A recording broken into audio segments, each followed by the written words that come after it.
sports, finances, relationships, current events, and many other topics along the way. Check out my next episode.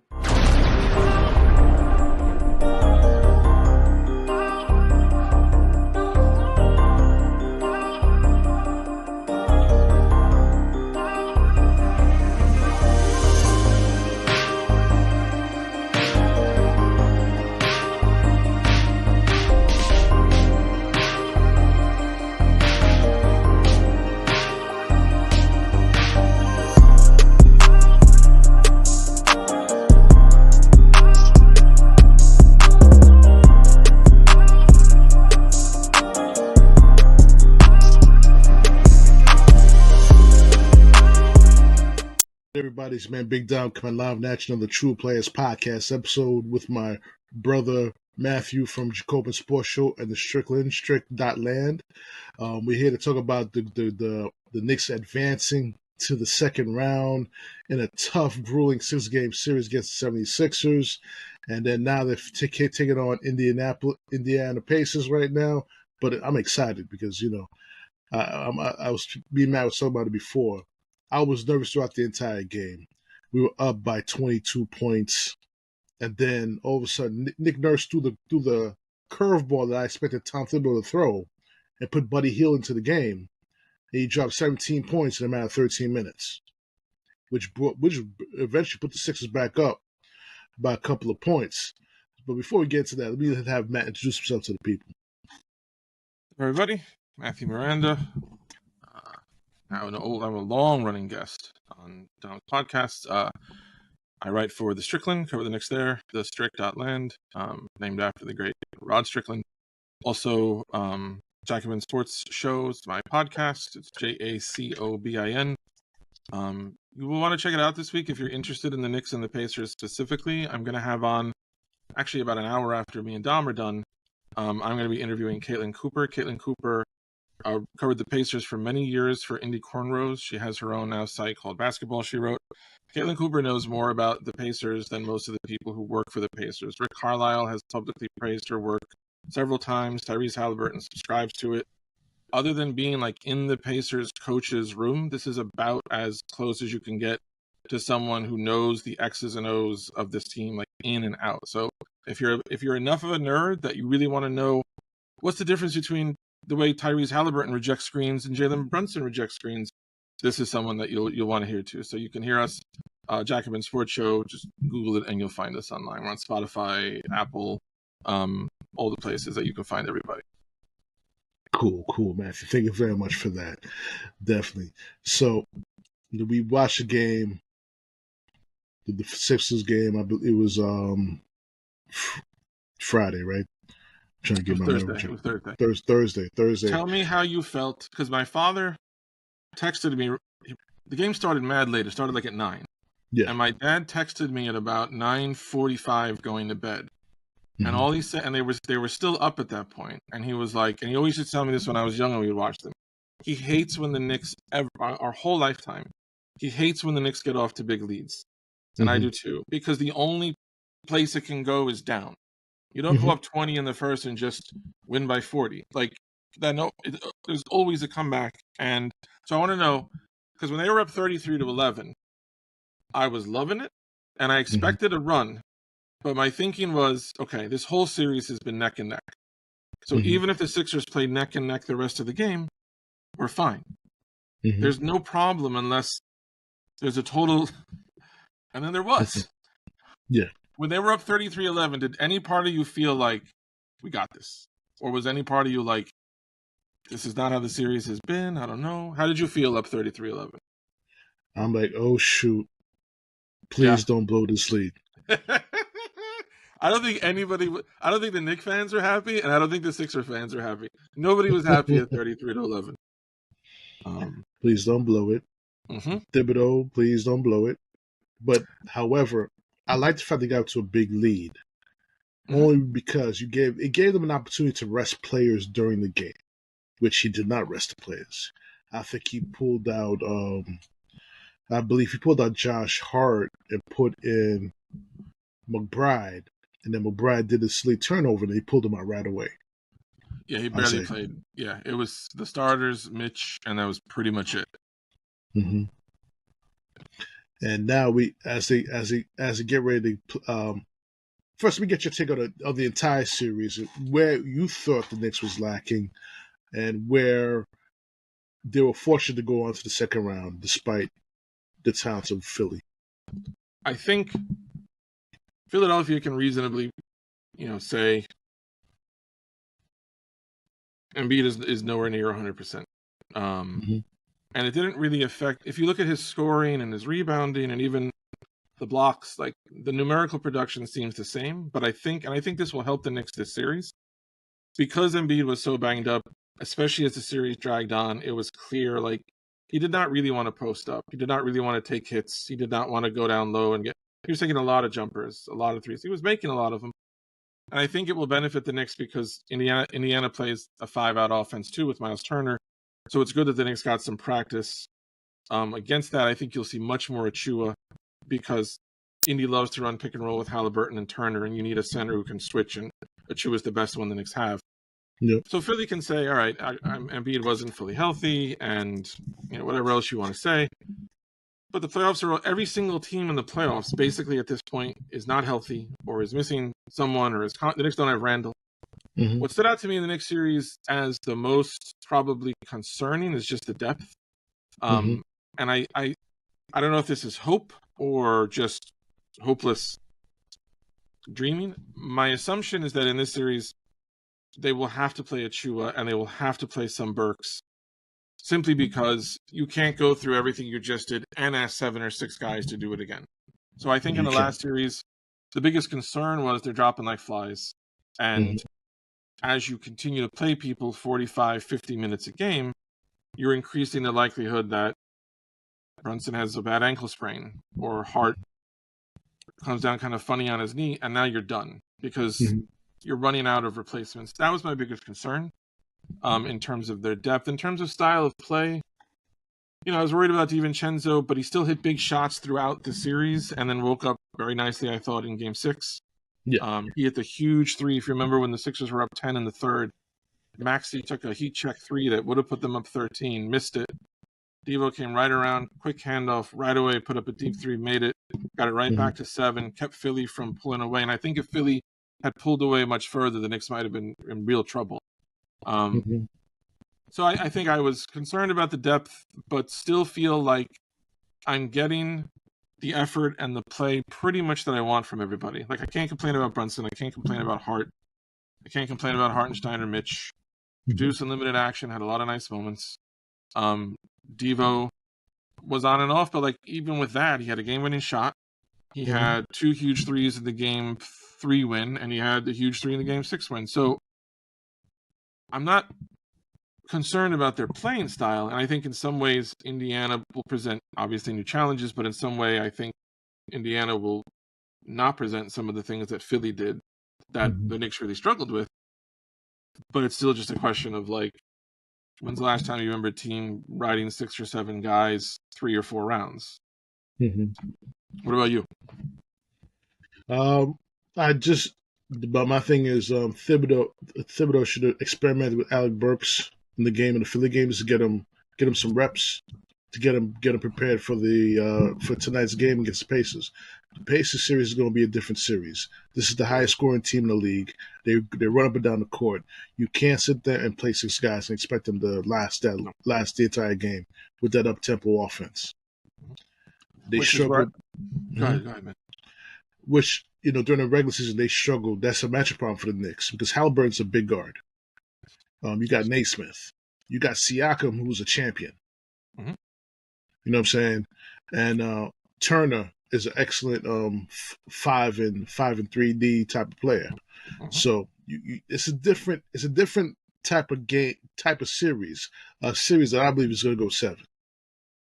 Yeah, which I again we'll see whether Thibodeau expands the rotation. And Indiana, I haven't looked into it too deeply, but I've heard they have Halliburton's been compromised for a while since he hurt his hamstring. Mm-hmm. I think they might be missing. Oh, Matherin is out for them, which sucks because he's a great young player. Mm-hmm. If it goes 7 and it's at all the Pacers' tempo, like I would be concerned. So I think defensive rebounding is going to be huge for the Knicks in this series because you've got to keep them off the glass from getting out on the run. And they don't need Indiana's astonishing. They're not most teams, they want to get a defensive rebound and break. The Pacers break after you score. The Pacers break just constantly. One thing to look out for in the series, that I'm going to talk to Caitlin Cooper about. So Brunson and Halliburton led the league in rejected screens. They're the two guards the most who will call for a screen and go the other way. But she's talked about there's differences in how and why they reject a screen. Brunson will tend to reject a screen so he can go into the paint or the mid-range and start going between his legs, finding his way to something. Halliburton's not so much like a half-court screen rejector. They run so much that Halliburton, most of his rejected screens come in transition or secondary transition. So the Knicks are going to have to be very communicative and alert on if Indy gets out on a run, you got to have people who can switch. You got to have people on a string. This is where I think Achua might be a big deal. There's going to be a point in the series where Mitch and Hartenstein are going to get cooked because they're going to play drop, and Halliburton's a great shooter. He hasn't been playing as well since the injury, but I still think he's a danger. I mean, he was averaging 26 and 12 before the injury. He's still a dangerous dude. But that's a big thing. I think a huge thing. The Knicks had, I think, the slowest pace in the league, and the Pacers were either first or second. So sometimes it's not as simple as one thing, but I really think if you're seeing the Knicks playing their style, that means things are going well. If you're seeing them running up and down the floor, maybe not. Right. And lo and behold, in that series against the Bucks, our old friend Obi Toppin had a great series. Obi Toppin did have a great series. I heard Caitlin talking about, and I wanted to find out, what's different about Obi. And Obi, if you watch that series, the first thing I remember standing out about Obi when he came into the league, oddly, was that he was like really a pretty good passer. Not in the Jokic, like LeBron way, where he's just, crazy, but he always makes the right pass. He's connective. The ball doesn't stick with him. Like, if you want an offense that's moving, Obi's in the middle of it somewhere. And Obi against the Bucks in that series, I mean, major advantage. There's no Antetokounmpo, but you play who's in front of you. And I think Obi this year shot 40% on threes, career high in scoring, in minutes. You saw him in that series, a lot of dunks. He's doing some things we haven't seen before. Obi all year, I believe, only took a shot as the roll man in a pick and roll like literally 10 times all year. But he had some nice moments against Milwaukee, like a lefty like push shot, made a really beautiful live dribble left-handed pass in transition. Don't underestimate, there may be some motivation for Obi Toppin, who was not thrilled with Tom Thibodeau's treatment of him. You remember it was about a year ago right now when the Knicks were playing the Heat that a story came out about Obi and Tibbs, Obi kind of yelling at Tibbs at some point in a practice for not getting more time or for something.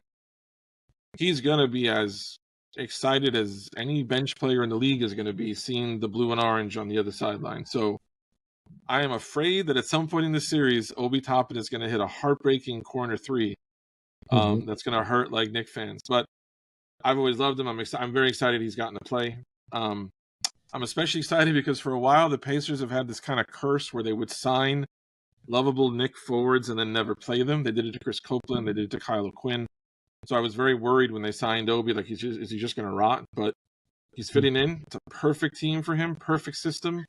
And he's going to have, there's going to be an Obi alley-oop or an East Bay dunk at some point in the next 2 weeks. And it's going to hurt a little bit.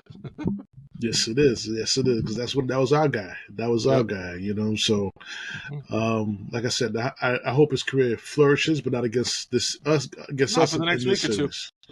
No, we don't want to see that. We don't want to see that. But I'm concerned because of the minutes already been logged by Josh Hart.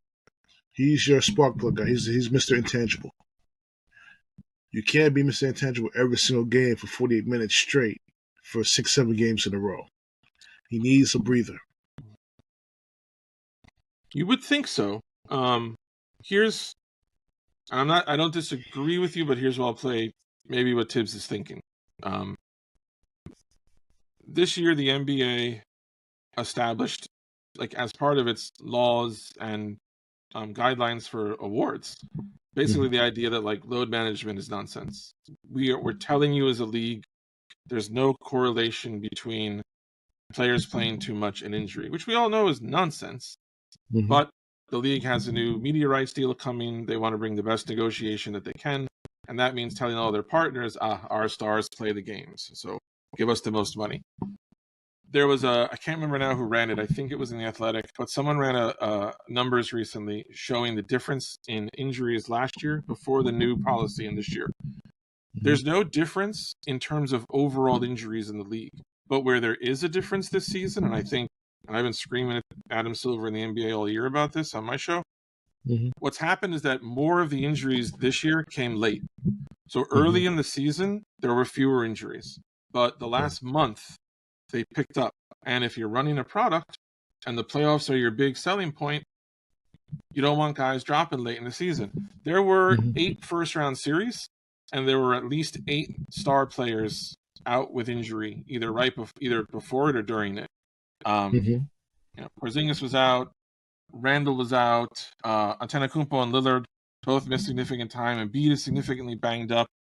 I don't know if I can remember the rest of them. Oh, Kawhi also out, and then there were 2 more. Who else is in the East? There were 8 guys. So Thibodeau's response might be, look, all these other teams, have been trying to be careful with their people and resting people and load managing people. And we're one of the last 8 doing it our way. And Randall didn't get hurt because of load management. He had a freak injury and he went down. So maybe the thinking, to get back to your Hart point, Hart himself, and not like he's going to say anything else, but Hart has been very vocal. Like, this is what I do all year. Like, I'm conditioned for this because I play so much in the regular season. I guess you can't really make a judgment till it's all done. But as long as Hart is still playing 45 minutes a game and putting up 14 rebounds and hitting series-winning shots, they're going to keep doing it. That was a big shot he made. That was an enormous, and it was beautiful because it was a typical Hart shot in that he didn't have time to think about it, and that's, I think, why he made it. Like, he got it, and it was an immediate. He got the pass. Stevo's covered. I got to go up. It's when he gets it, and all right, I guess I'll shoot it. That's when he hits it off the front rim. So hopefully they can keep him not thinking as much as possible. Yes. Just to keep him on the move, keep doing what he's doing best. Grab him for 6'4" guard, averaging almost double-digit rebounds per game, which is amazing. Now, I want to ask you about something that I just learned yesterday and had not been aware of. So both of these teams feature Toronto forwards who they picked up mid-season, who have been transformative for both. Anunoby, the Knicks record with Anunoby is insane, and he again in that game 6, 19, 9 rebounds, that dunk on Embiid late. Just the ability, the luxury of, we have a 6'8" all-world defender that we can throw, beautiful. For Indiana, Siakam destroyed the Pacers the first few games of that series with Antetokounmpo out. Has been brilliant for them all season. I did not know they've never played against each other. Not only because they were both Raptors, and the Knicks and Pacers haven't played this year since December. So the Pacers have not played the Knicks this year with Mitch or Anunoby. The Knicks have not played the Pacers with Siakam. So that's very interesting. But also, Anunoby was talking about it.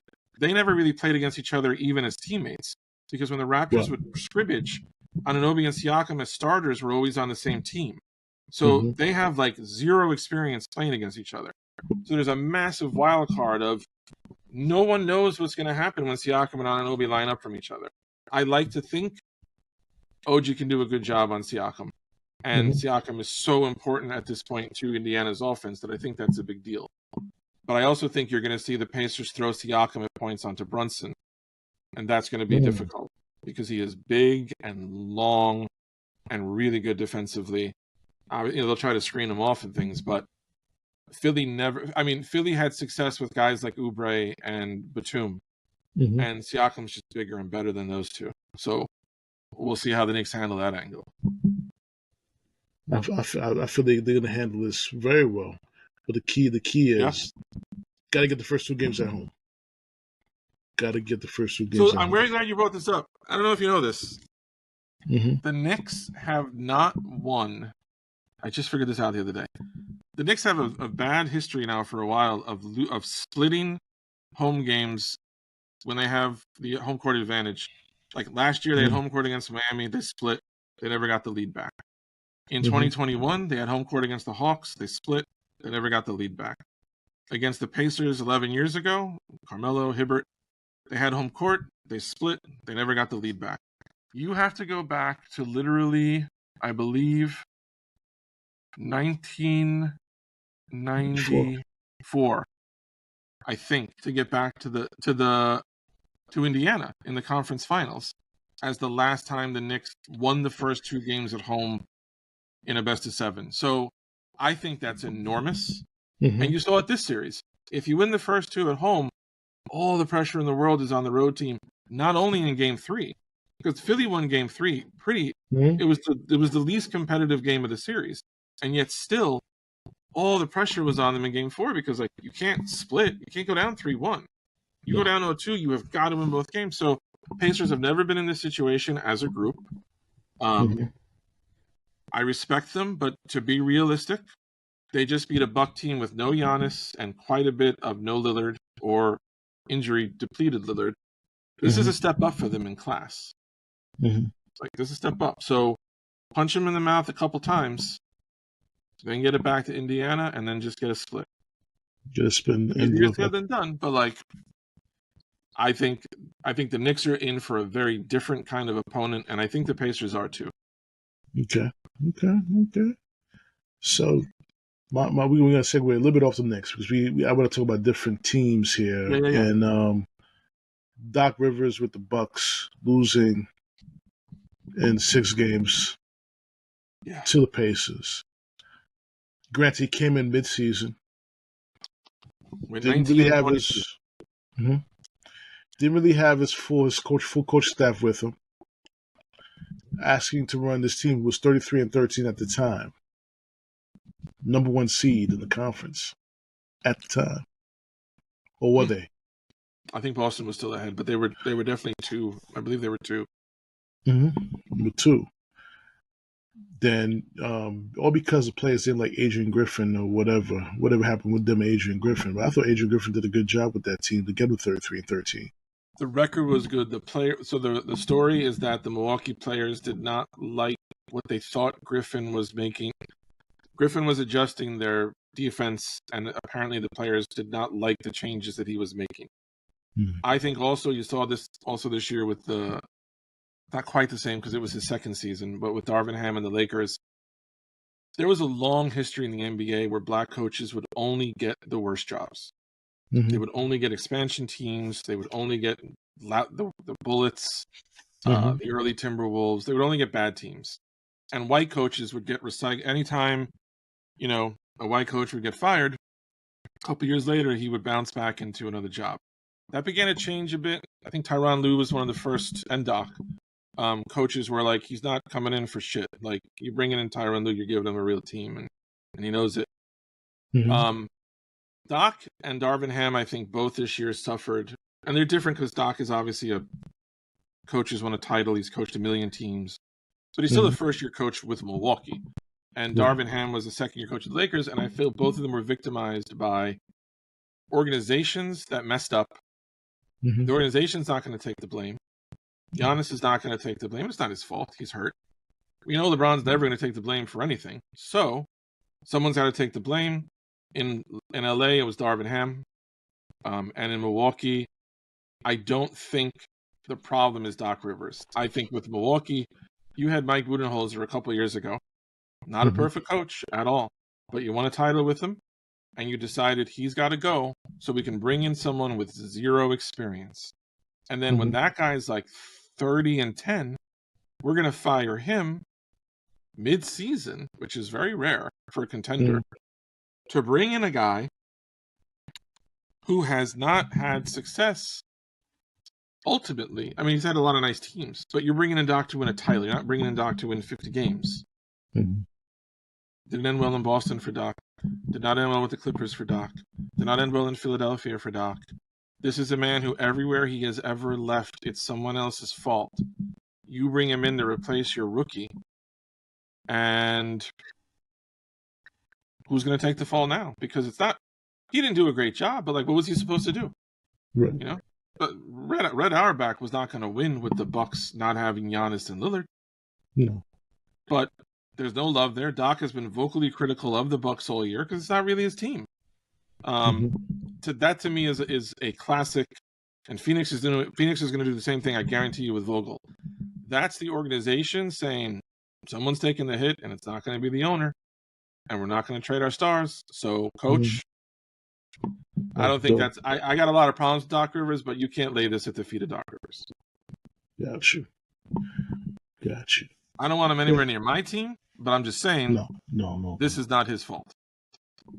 But you know, the Bucks really miss Drew Holiday. There's another thing. Let's be real. This team won a title. So after last year, it's only been 2 years since they won a title. Mm-hmm. They decided, and I understand it. I understand the thinking. The thinking was, you're probably not going to win with Chris Middleton as your second best offensive player. He's just a little too banged up and old. If you're going to compete with Boston, you're going to compete with Philly, with Embiid and Maxey, you need a better second option. Lillard, on paper, better second option, certainly offensively. But the you know how it's like in baseball, sometimes you'll intentionally walk the cleanup hitter because it's the right move at the time. But if the very next thing, so you got a guy in second, you walk the leadoff hitter. The next thing, guy on second, first base is open, there's 2 outs, so you walk the cleanup hitter. But then on the next pitch, your pitcher throws a wild pitch. Now there's second and third. You had a good idea, but you can't control how the next step is going to change things. Bringing in Lillard was a good idea. But as soon as it became clear, this is not Portland Dame. This is Milwaukee Dame. And to be fair, just because I know people like to crap on athletes like they don't have personal lives, Lillard got divorced right before the trade. His kids are still in Portland. He talked openly during the season about how lonely he was, how his life in Milwaukee was, I go to the arena and I come home, and that's it. So all these things, you don't know they're going to happen. But once they happen, you have to keep, you throw that wild pitch. Now maybe you got to walk the 5-hitter. Now maybe you got to because now you need the bases loaded for a force. And now maybe you need to bring in a lefty. All these changes have happened because one thing you did, snowballed. Bringing in Lillard didn't just mean we're taking Dame and Drew's gone. It meant Boston now can get Drew. It means your top opponent in the conference now has the best defensive point guard in the league. A guy who's played years with Giannis. He knows Luckily for the Bucks, they never matched up with Boston. I think Drew would have eaten them alive. If it had come down, I think he would have eaten them alive if it had come down to it. So now they got an offseason to figure out. And Giannis was not quiet a year ago about, I'm going to play where I have the best chance to win the title. When you look at that roster right now, I think Brook Lopez is a free agent. Dame is old. Middleton is old. Dame's over 30-something. Middleton's over, and this is not 30, 31. Like, Dame is mid-30s. Middleton is mid-30s. Who knows if Giannis looks around and says, it's been real. I've given you everything I have. Now get me where I want to go. MSG. Could be. So just saying, the Bucks have a lot of bigger problems than Doc Rivers. And let me ask you a question about another series in the East, because right now the last first round series is still happening. Orlando is up. Wow. Orlando's up 27-18 early in the second in Cleveland in Game 7. Orlando. Yeah. Do you have a feel over which of those teams? Jared Allen is out. He's dealing with a rib problem. Assume Orlando or Indiana Orlando, Cleveland get to the next round. They're reasonably healthy, full strength. Which team do you think Do you think either team can give Boston no problem if they're full strength? I believe Cleveland give them a bigger problem only if Jared Allen plays. Yeah. Only if that. And that's why they're going through 7 games right now, because Jared Allen is not playing. I think Cleveland's going through 7 games because I think, again, we always talk about players and we always talk about coaches, but we were talking earlier about work, coming out of work. Work has a culture. You work the same job, but 2 different companies, 2 different bosses, 2 different staffs, completely different environment. I've taught in schools, I've taught at colleges where like everyone's got their stuff together and I feel like I'm just part of a smooth machine. And I've had other colleges I'm not going to mention, Rochester Institute of Technology, that are literal hell on earth, and they do everything. They do everything to make it impossible. Cleveland, to me, I'm not sure about JB Bickerstaff as a coach. I'm not sure about some of their players, but this is a team last year that got punched in the mouth by the Knicks, admitted it afterwards. Oh, the lights were too bright. Weird thing to hear. I appreciate honesty usually, but I'm not sure I want to hear that from my team. And now this year, you ducked possibly the 2 seed because you wanted Orlando. Because all you cared about was we got to win 1 series. Because then, I don't know if I told you, I can't remember if we talked about, I think we did talk about this a couple pods ago when I was on. I've heard from people around Cleveland that Donovan Mitchell made it public earlier this season that unless they reach at least the conference finals, he wants out. I think Cleveland knew late in the season, we are not a conference finalist. We're going to tank, get a series we can win. That way, we lose in the second round of Boston. Mitchell wants out. We can tell the world he's running. See, he's afraid. We're clearly making progress, and he's bailing on us. This is all a setup. But if they lose today, the gamble was, okay, you got Orlando.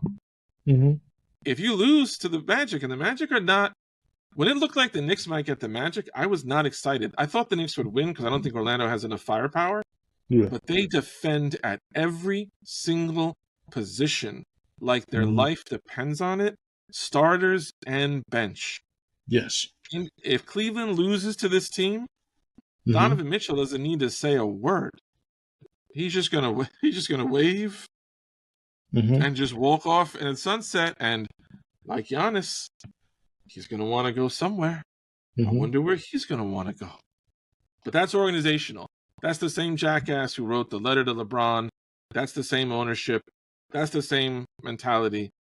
That's a loser franchise, and I don't put that on. I'm not thrilled with all their players, but that's ownership. Okay. So Knicks could possibly get both Giannis. So far, we got the Knicks getting Giannis and Donovan and Spider. Right, and Devin Booker might want out too, so we can add all 3. They say that's not true, but who really knows? Because the thing about the Devin Booker, Leon Rose used to be his agent. Who knows? Who really knows the truth? He does know the truth, and so does World Wide West. They know the truth. So Stephen A. can say that's going to happen. Someone else in his camp can say, "Oh, that's not true." It's all lip service to keep the tampering situation to a minimum. Yep. That's all it is. Remember, the Knicks lost a pick. They don't care, but they lost a second when they signed Brunson. I think they're very mindful of our season's still running. We're doing great. We don't have to say nothing about nobody. Let everybody else talk. We'll be there when it's over, but Knicks are in a good position. And Phoenix got something that the Knicks have, which is first-round picks. Not only that. They don't, though. They kind of don't. Because Phoenix acquiring Durant and Beal has traded pretty much all their picks or traded swaps from now till I think it's 2030.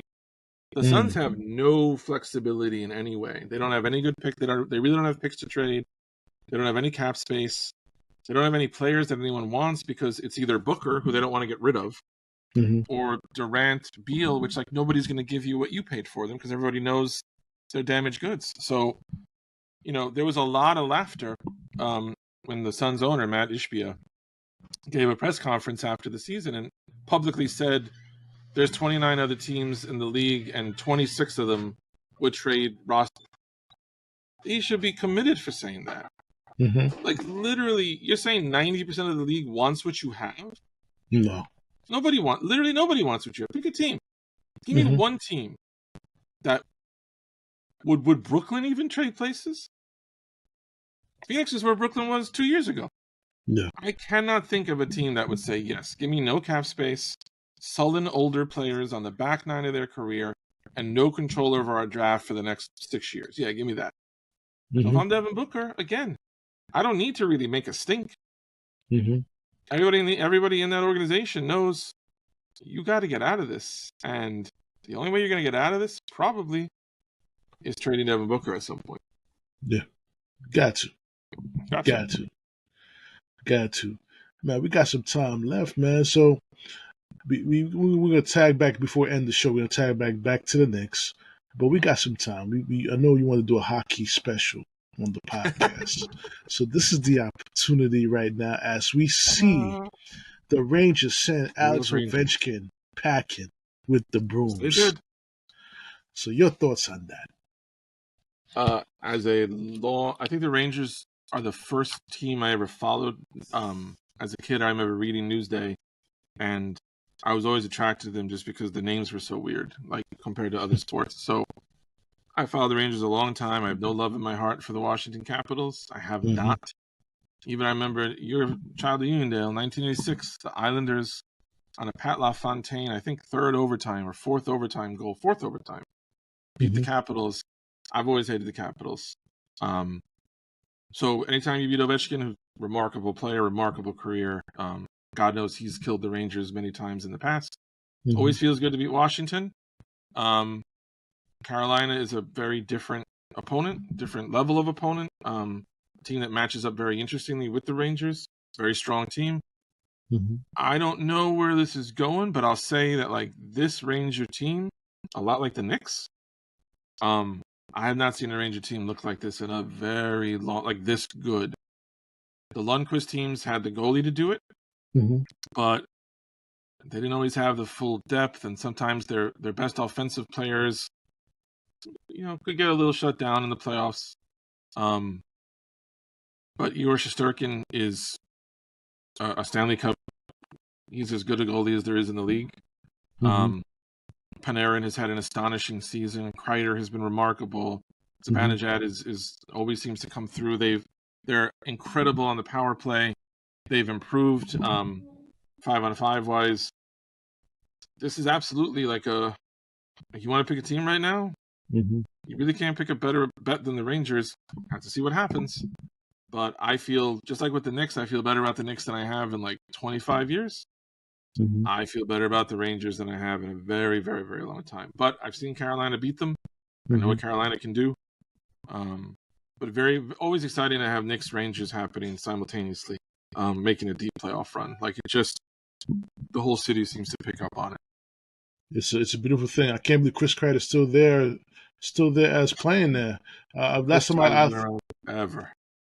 I watched the Rangers was in the NHL Finals against the Kings with Alan Vigneault as their head coach with Matt Zuccarello.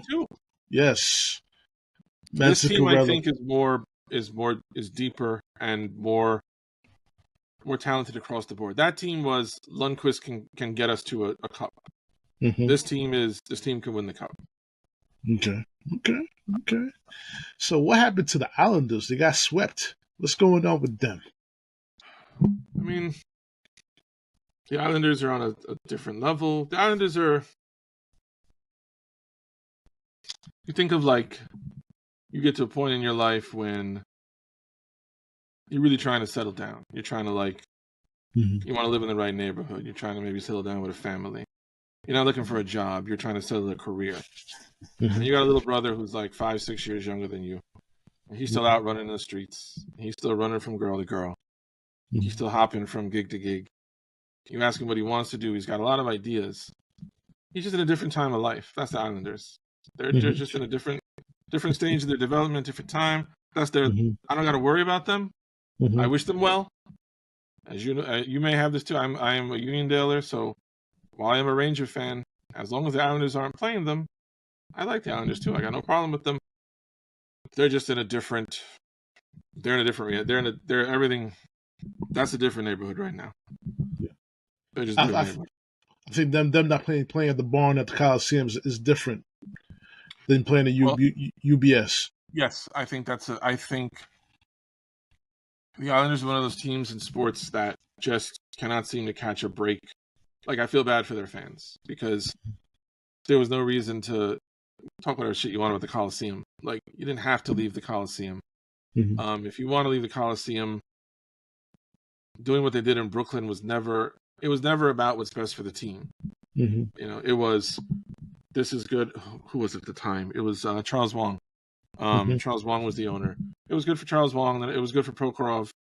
It was good for whoever took over next. It was never good for the fans. It was never good for the team. Even the compromise feels very like this isn't about what's best for the team. This isn't about, you know, a franchise that can go toe to toe with the Rangers or I feel for Islander fans, but it's better than losing them. There was all that talk about they're going to go to Kansas City. So they're still there, thank God. But again, I walk by that house every day. I look in the window. I say, God bless those people. They have their problems. I have mine. I keep walking. There you go. And there Now let you me ask have. you a non hockey question. Sure. Let me ask you a New York Jets question. All right. Jets had the draft. Mm-hmm. Every mock draft I saw, they're getting neighbors. They're getting dynamic receiver. They're getting dynamic tight end. Mm-hmm. I do not hate the idea that they drafted a lineman. Mm-hmm. I don't hate that they traded down a pick and got probably the same guy they wanted. How did Yep. you feel? Did you feel like quarterback's 41, you have to protect him in some way? 1 second. Just give me a second. Sure.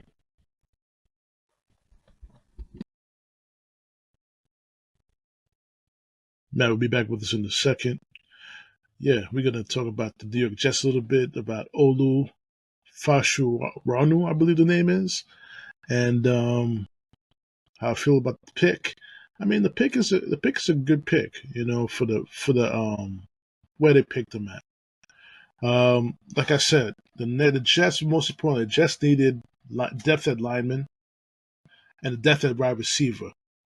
I think they could have used, instead of getting on 2 running backs, they could have used that extra pick to get another wide receiver. My pick would have been Brendan Rice, Jerry Rice's son. But, as you can see, Brandon Rice fell down he was projected to go round 3, round 4, and then went down to round 7 to the Chargers. Thanks, Matt's back with us. Yeah, Matt, I was explaining to him about the left tackle that they picked up with the 11th pick. I think Olu Fashuranu. Fashanu, I think is his And name. yes. I felt that the Jets should have picked up, instead of picking up 2 running backs later in the rounds, they had the opportunity to pick up a second receiver. They picked up that kid from Florida State who says they claim he's going to be a good receiver. But when you saw Brendan Rice, Jerry Rice's son, fall in the draft, he's projected to go round 3, round 4. Fall down to 7. I felt the Jets should have just picked him up based on, not because his father's Jerry Rice, but because his father's Jerry Rice. And the work ethic because the work ethic that Jerry Rice was willing to put through to become the greatest receiver of all time. Right. And it's still in that on the son. Yeah. I will plead hypocrisy here because if the Jets don't take a lineman and Rodgers gets hurt again, I'm going to be the first person being like, you got a 40-something-year-old quarterback. How you not take a lineman? But I'm also the same Jet fan who all of the draft is like, trade whatever you have to get up to number 4 and take Marvin Harrison Jr. Yeah. Do it. I suppose, the optimist would say they got a good young player at a spot that they need, period. We'll see where it goes. Once upon a time, the Jets had a lot of success drafting offensive linemen. I think they got Mangold and DeBrickashaw on the same draft, I think. Same draft. It would be nice to have a line again, not only for Rodgers this season, but presumably if you're going to keep Garrett Wilson around, if you're going to keep, trying to push towards something greater beyond Aaron Rodgers, an offensive line will appeal to, some quarterback at some point. Another thing too is more importantly for any football team, if you got a big time receiver in the draft, your window is his rookie contract to get where you need to be before you have to pay them. Mm-hmm. Once you start to paying them, it's a different story, different ball game. You're gonna hurt different aspects of your team to make sure that works. Mm-hmm. And Garrett Wilson and Sauce Gardner was drafted in the same exact draft, and you're gonna have to pay them.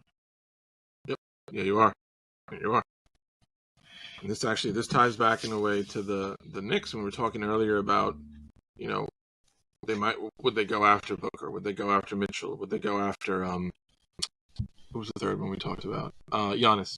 The Knicks are kind of coming up on a point now of like they've had just cap heaven for years. They've been in this beautiful spot, but now everything's kind of coming like to a point. OG next year is on a player option for $19 million. He's going to reject it because he's going to get twice that much. So you're going to have to pay OG. Randall and Brunson next season for both of them is the last year they're under contract. The year after, they both have player options. They're both going to decline them because they're going to get big years. So you're going to have to pay Brunson. You have to pay Randall. You have to pay OG. Hartenstein is a free agent. Achua has a team option. I assume that they'll pick it up. But, the only person under contract 3 more years are Hart, DiVincenzo, and McBride. So, similar, the Knicks are coming up on a point of like, once you give OG 40, and Brunson's a bargain, everybody loves what a bargain Brunson is. He's not going to give you a bargain next time. There is talk this offseason, and he's talked about it a little bit too. If he wants the most money, he'll play this season and then opt out and go for a new deal. If he wants the security now and to get a little bit less but save them a little flexibility, he can do an extension this offseason. There has been talk that Brunson might be interested in that. But no matter what, he's going to go up from, he's making this year $26 million. That's going to double. Randall is making 28 and then 30. If you keep him, that's going to go up. OG's going to double. If you want Hartenstein, and there's an argument to be made, like, you maybe don't want to let this guy go. They could lose Hartenstein and Achua in the same offseason if they don't play it right. Right. So it's not just, are they going to keep these guys, but now it becomes also like, you're going to have a window to make moves. And is that going to be this offseason? Do you re-sign everybody? And that way, when you go to make because I think eventually, if they're going to go for another big star, I don't like saying this because I love the guy more than most, but I think Randall's going to be the one to go. Because it's not going to be Brunson. It's not going to be OG just because what he does is too special and specific. It's probably going to be Randall. If you're going to get Giannis, Randall's out. If you're going to get Booker or Mitchell, salary-wise, Randall's out. So maybe, give him his deal now. Also, because then you can work toward a trade later. I think the Knicks are in a very exciting point of their season. I'm just trying to also highlight the point that I think they may have a more dramatic offseason than people are thinking.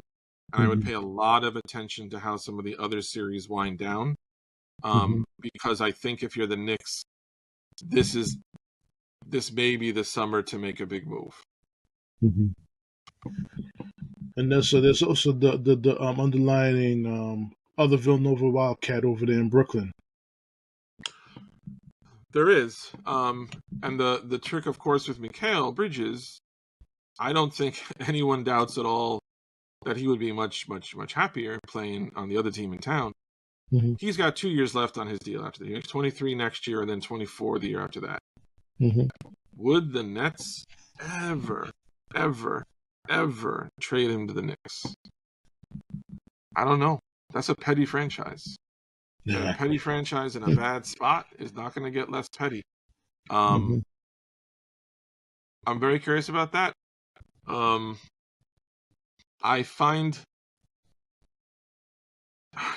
it's a great hypothetical. I can't imagine it. The Knicks and Nets, I think, trade about as often as the Mets and Yankees. Like they just don't make deals. Mm-hmm. And I think the Nets, knowing, like everybody and their mother knows, Mikhail wants to go to these guys. Mm-hmm. We will burn ourselves alive before we let that happen. Like I like Mikhail. I would not hold your breath on that one, man. I'm not holding your breath on that one. Right. There's a better chance Giannis is coming here than Mikhail. Well, that's the better option. No, in all honesty, is Giannis. Could be. I mean, Health wise, you yeah. question that, but Giannis is. I think Giannis is in a state place right now. He doesn't seem too happy in Milwaukee. Yeah, how old Giannis is? He's under 30 still, right? 29. Yeah. That's that first number still start. That guy's been around a long ass time, Mm-hmm. and that age still starts with a 2. Mm-hmm. And before this season, I mean, here's your one. Okay, here's your one, and I don't think this is enough to stop it. But this year he got hurt at the end. Last year he missed 19 games. The year before that he missed 15. The last year before COVID he missed 10 games. Since he hasn't missed like basically less than 10 games in a year since he was 23. Mm-hmm. So that's the only, and I mostly bring it up because, this is the only thing I've ever probably praised James Dolan for. James Dolan was very smart a couple years ago about, I am not breaking the bank for a 30-year-old forward coming off of an injury. Mm-hmm. Because I already did that with McDyess. I did that with Eddie Curry. I did that with Amari Stoudemire, and I did that with Kristaps Porzingis. I'm not doing that again. Mm-hmm. Maybe that was luck. I mean, I've never thought Dolan was the sharpest, the sharpest knife in the drawer. Mm-hmm. But maybe that's a thing. And if that's a thing, a year ago we were all talking about Embiid. Mm-hmm. I don't think anyone's touching that now just because of health. Nope. My question would be: Brunson's 27, Hart's 20-something. Still, all the Knicks besides they're still all mostly 20-something. The important guys. Mm-hmm. Maybe you can aim younger than Giannis, but there is something insane also about saying like, oh, I'll pass on Antetokounmpo. Like if you can get him, you probably want to get him. You want to get him, then you gotta appease him, bringing his brothers into Thanasis and all the other guys too. But you had Thanasis here once. Save that spot at the end of the bench. Let him come in and do dirty fouls every game like he does for the Bucks. Like definitely, man. We about to end this podcast because the game's coming up in about an hour or so. We want the fans to enjoy it, get ready for it, get their mindset ready. Let me ask you about the West real fast too.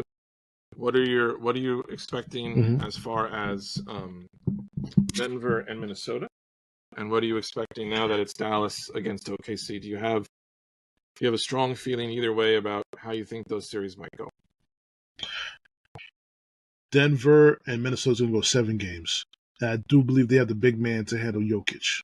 Minnesota's no joke. Yeah. Minnesota's no joke. And Anthony Edwards he's made that leap. Baby Jordan. He's made that leap. I wondered, I've always liked him, and he's always been good. But I've always been like, is he as good as everyone says he? Yeah, he is now. He is now. Number 1 defensive team in the NBA. Let's not forget that also. They're no joke at all. I think they give Denver more problems than probably any other team in the league. Mm-hmm. As far as Dallas versus OKC, experience-wise, I believe Dallas is going to win in 6. Nice. Experience-wise, with Luka and Kyrie still not Kyrie. When he's in God mode, you're not going to stop Kyrie. Yep, and that's where he is. Right, that's where he's been now for a while. Mm-hmm. This is the only problem with Kyrie is he's not in God mode all the time. Yeah, but right now, I mean, this is like Cleveland, Kyrie, where like you don't hear anything. It's just all you're hearing about is basketball, and if that's all you're hearing about with Kyrie, it seems pretty healthy. That is a game changer because that is still literally one of the only human beings on the planet who is unguardable, really. Truly is. He might miss, but you're not taking him out of the game. No. And I wonder with OKC, Dort's really good, Lou Dort's a brilliant defender. Mm-hmm. They got a lot of long guys in their front court. They're a nasty team, but Mm-hmm. you saw if you saw that shot against the Clippers, like something is different when it's this guy. When this guy is doing this, like, does not compute. No. I mean, Luka's banged up and struggling, and if you had said before the series to me, Luka's going to finish this series banged up and struggling, Mm-hmm. all right, the Clippers are going to win. Mm-hmm. Never had a chance. The Clippers always been disappointing, so I'm not going to waste any more time on them. No, they don't deserve it. Kawhi should have just came to the Knicks. I mean, but now with his injury situation, I don't even want him on the Knicks. Nope. No way. And No way near that's the the funny Knicks. thing this season. If you said a year ago you want Kawhi, Kawhi would be perfect. You want Embiid? I'll take Embiid. Embiid's perfect. I did a poll earlier this year before the OG trade. Mm-hmm. I asked people on Twitter, like, if you could replace RJ straight up with Paul George, what would that do to the Knicks, like, upside? Title contender. Paul George wants a max deal at 34. I'm not giving him that. No. Stay away from that. I'm paying no 34-year-olds, 32-year-olds. Nope, not max deals. This is the point. We've seen it before with the Knicks. The Knicks are good enough, not just now, but in their future looking, that they can be picky. You want to come be a part of this? You better fit in. Yeah. This is not Carmelo. This is not, we're going to trade 8 pieces because we're desperate. Ain't no desperate. 3 teams, Dom. This is the last point I'll give you. 3 teams in the whole NBA won a playoff series last year and this year. 3 out of 30 teams. Denver, defending champions. Boston, defending finalists. And the Knicks. No. Is Denver trading 8 people for one guy? Nope. Is Boston trading 8 people for one guy? So let Miami go figure it out with Butler. Let Cleveland figure it out with Mitchell. Let Philly figure it out with their whole roster. Let the Clippers figure out what they're going to do. The Knicks can sit back and say, you want to be a part of this? Come fit right in. We're in the nice driver's seat. It's a nice spot to be in. It has been a literal lifetime that I don't think I've ever seen my team in this position. Long time. Ewing days. Going way back to the days. We're going back to the high top fade and the knee pads. We're taking it way, way, way back. Definitely. On that note, ladies and gentlemen, me and Matt going to sign up on the podcast. I'm just definitely check out his podcast. He's going to meet up with the Caitlin Cooper. Okay, definitely. He's going to meet up with Miss Cooper and talk about Indiana Pacers basketball right before the game tonight. All right, so stay tuned. Games tomorrow, Dom. Tomorrow. Oh yeah, my bad. Tomorrow. You're getting the people all hyped up, and then they're going to come after you. Tomorrow, 7:30, Knicks Pacers, game 1. Got you.